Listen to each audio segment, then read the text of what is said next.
um planejamento anual aí da internet, que ninguém nem vai dar conta, quem nem vai perceber, porque nem tenho que mostrar para a psicopedagoga nada, tenho nem que passar para a escola. Posso baixar, gente. Será? Presta atenção num ponto aqui. Se você fizer assim, eu tenho certeza que você vai estar fazendo errado. Presta atenção. Fazer um planejamento anual, ele não é fazer uma listagem de conteúdo. Não é. Você não vai fazer uma listagem de conteúdo. O planejamento anual, ele não é pensando no interesse do professor. Não é, tá? E um planejamento anual não é a cópia fiel da BNCC. Então, por isso não adianta você baixar um prontinho lá da internet que, não, mas é de acordo com a BNCC. Gente, é de acordo com a BNCC o quê? Pegou lá os campos de experiência, pegou lá os objetivos de aprendizagem, copiou e colou, colocou numa sequência, colocou lá, primeiro bimestre, esses campos, esses objetivos. Gente, não é, isso não é, tá? Planejar não é fazer uma listagem de conteúdo, por quê? Porque você tem que levar em consideração o que a criança quer. Você tem que ler o que a criança quer, no sentido não de, eu quero isso, não quero aquilo, não. É o que a criança, de acordo com o interesse da criança, que está mal escrito, na verdade, eu escrevi errado. Você tem que levar em consideração o interesse da criança. Você tem que levar em consideração os direitos que ela tem e as próprias competências específicas da BNCC. Cadê o acento do específica? Né? Então, ela não é uma listagem de conteúdo. Então, o que isso significa? Não cabe mais esse modelo de planejamento, eu vou ensinar o quê? Os animais da floresta. Então, primeiro bimestre, os animais da floresta. Depois, no segundo bimestre, eu vou ensinar os meios de transporte. No terceiro bimestre, vamos ter os 5 sentidos. Não, gente, isso é listagem de conteúdo. Isso não é um planejamento de acordo com a BNCC. Então, todas as vezes que você encontrar um plano que tem uma listagem de conteúdo, você pode ter a certeza absoluta que ele não está de acordo com a BNCC. Porque a BNCC, ela contempla o aluno, não é pensando no interesse do professor. Então, o planejamento anual, ele não é feito para o professor, e sim para o aluno, que tem direitos e é protagonista. A criança não vai ficar passiva, então você não vai escolher falar sobre os meios de transporte, e daí você vai lá e você decide que você vai falar sobre o ônibus, o trator, a minha escola é aqui no campo, então estou levando em consideração que a minha escola é no campo. Então a gente vai falar sobre trator e a gente vai falar sobre caminhão. Eu escolho e chego lá para a criança e despejo o meu conhecimento para essa criança. E a criança fica lá, não. Não é. Não é isso, tá? Ela também não é a cópia fiel da BNCC. Você vai lá, simplesmente copia os campos de aprendizagem, os objetivos, os campos de experiência lá, os negócios lá, não é isso, tá? O que a gente precisa saber para fazer um planejamento anual bom, coisa boa, né? Papel e caneta na mão, vamos lá. Primeiro passo. Quantas crianças você vai ter?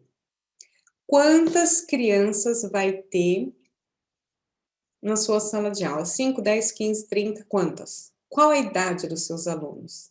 Tem criança que acabou de fazer 5 anos em janeiro, então só vai fazer 6 anos o ano que vem. Tem criança que vai fazer 5 anos só em junho.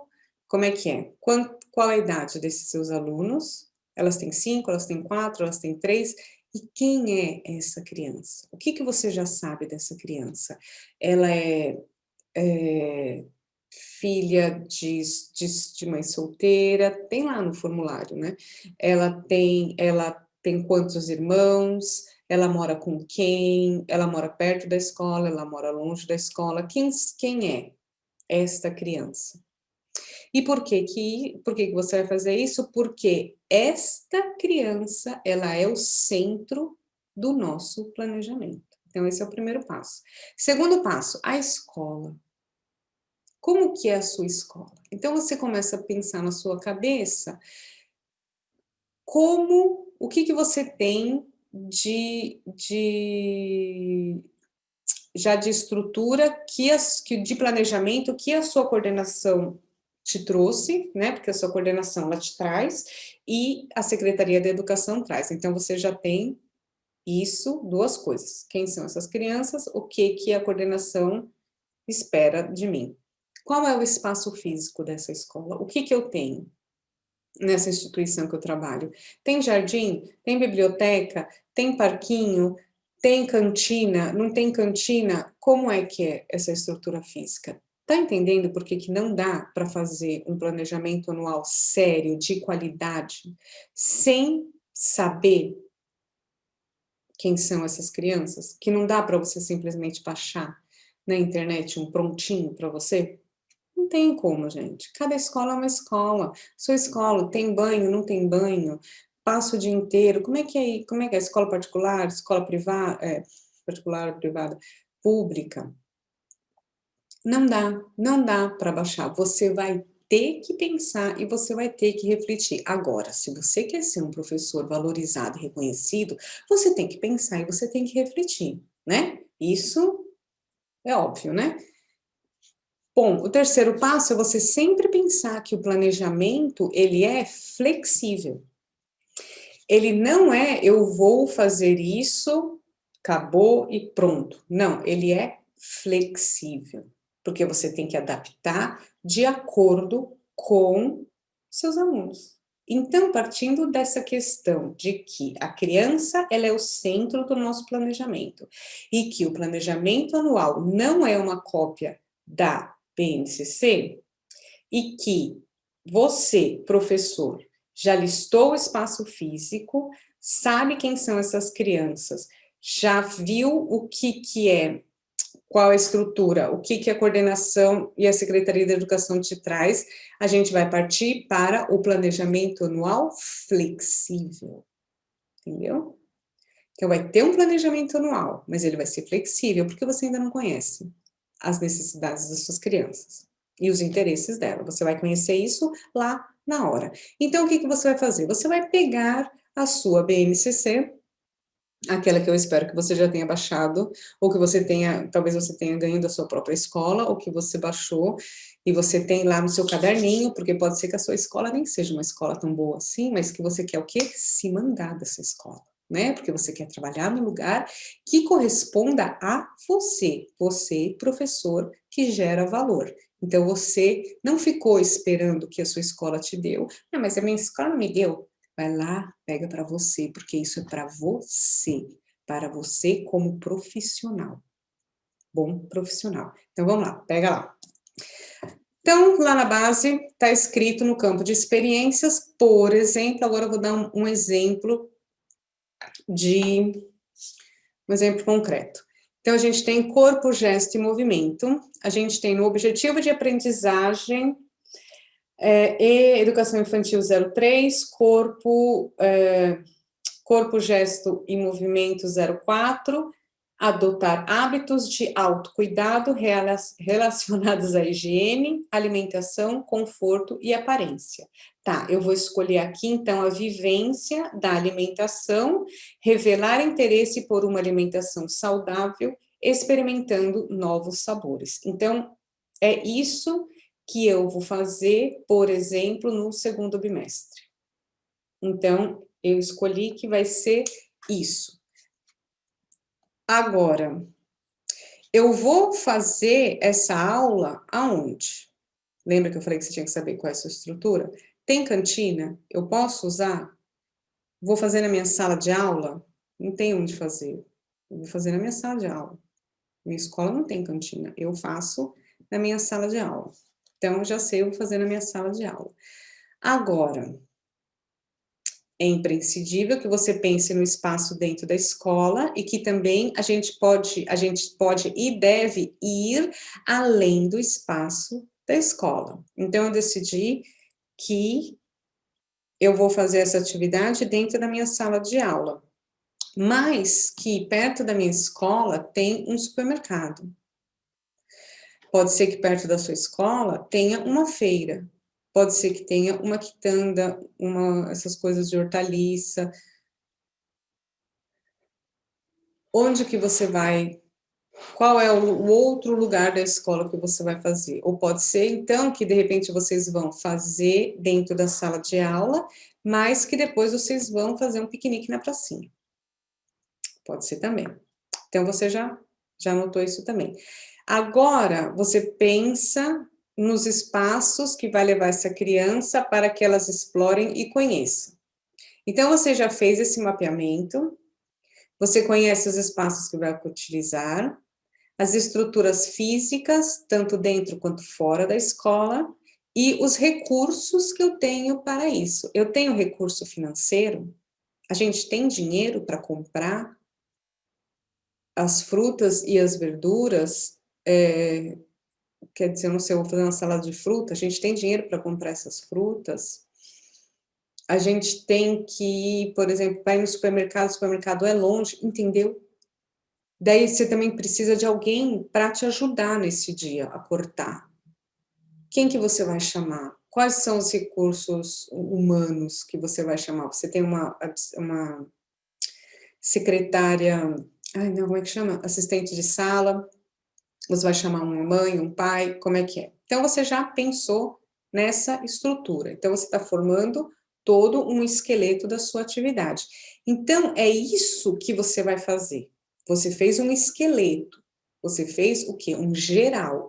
Conforme quando você planejou isso, por exemplo, para o segundo bimestre. Então, conforme você vai conhecendo os seus alunos e as suas necessidades, você vai o quê? Você vai adaptar a sua aula de acordo com o interesse da sala. Então, primeiro, você fez alimentação e você falou salada de fruta. Mas, quando você estiver lá na sua sala, e daí como as crianças participam do planejamento?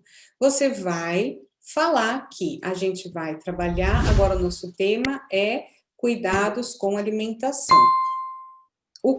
Alguém tem uma ideia de alguma atividade que a gente pode fazer? Pode ser que as crianças tenham uma ideia, pode ser que você traga. O que vocês acham? Ah, eu tive aqui uma ideia. A gente pode, por exemplo, eu pensei, a gente podia fazer uma salada de fruta, ou a gente pode fazer uns snacks, né, esses finger food, que é para picar, assim, pode ser ideias de lanches saudáveis. E alguém tem mais alguma outra ideia? Tá, então a gente teve, vamos dizer que agora na minha cabeça só vem essas duas ideias, uma salada de fruta, ou a gente vai fazer ideias para lanches saudáveis. Tá. Quem prefere do quê? Eu geralmente dou tampinhas de garrafa, cada criança tem um saquinho com as suas tampinhas, e daí elas põem. Qual que você gosta? O que você gostaria? Salada de fruta ou ideias de lanches mais saudáveis? Daí as crianças colocam as tampinhas nas figuras lá. Tá, muito bom. Então, vamos dizer, ganhou salada de fruta. Então, muito bem, ganhou salada de fruta. Tá, na nossa salada de fruta vão ter quais frutas? Agora, na hora da salada de fruta, a gente tem que pensar uma coisa, a gente tem que fazer um compromisso que a gente porque tá lá escrito também na BNCC, que a criança ela tem que provar coisas novas. Então você vai falar com os professores, você vai falar com as crianças que a gente vai fazer um compromisso de que pelo menos uma fruta nova você vai experimentar, tá bom? Então tá, então vamos lá. Quais são as frutas que a gente vai colocar na nossa salada de fruta? As crianças vão falando, a professora vai anotando. Tá bom, chega lá num consenso de quantas frutas serão necessárias, eu não sei quantos recursos que você tem, entendeu por que não dá para fazer pronto, eu não sei quantos alunos você tem, eu não sei como é que é, pode ser que você seja no campo e a Mariazinha fala, na minha casa nasce laranja, na minha casa a gente tem uma bananeira, eu posso trazer banana, entendeu? Não dá, gente, não dá para saber, não dá para trazer um planejamento pronto. Bom, tá, então a gente decidiu que vai ter 3, sei lá, 4 frutas, tanto faz. Agora, qual a fruta daqui que você gostaria de experimentar, que você ainda nunca experimentou ou que você não conhece? Então, você também vai conversar com as crianças e você também vai incentivar e as crianças vão pensar e elas vão fazer esse compromisso. Então, elas vão fazer um compromisso de que ela vai experimentar uma fruta que ela não conhece. É assim que você adapta o planejamento de acordo com a sua sala de aula, é assim que você tem alunos protagonistas, entendeu? Então, você fez o esqueleto, a gente já sabe qual é o caminho. Agora, lá, o detalhe, na sala de aula, quem vai decidir é a criança.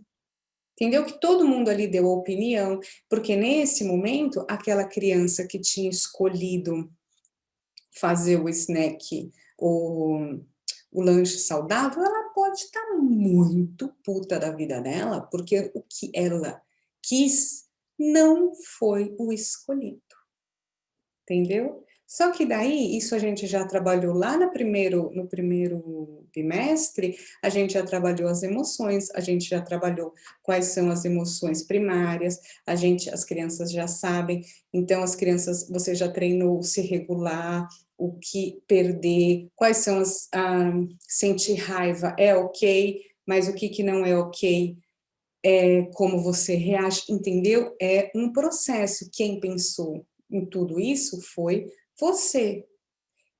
E é isso que eu faço, é isso que você tem que fazer na sua sala de aula. Caso você precise de ideias, dá uma passadinha nos outros vídeos meus, que eu tô sempre falando de educação, dando ideias de aulas de educação socioemocional. Mas é assim que a criança participa do seu planejamento. Eu espero que você tenha podido aproveitar bastante todas essas dicas que eu trouxe para vocês, e fica aqui comigo que agora muito em breve vai ter novidades aqui no canal. Muito obrigado, tchau, tchau e até a próxima.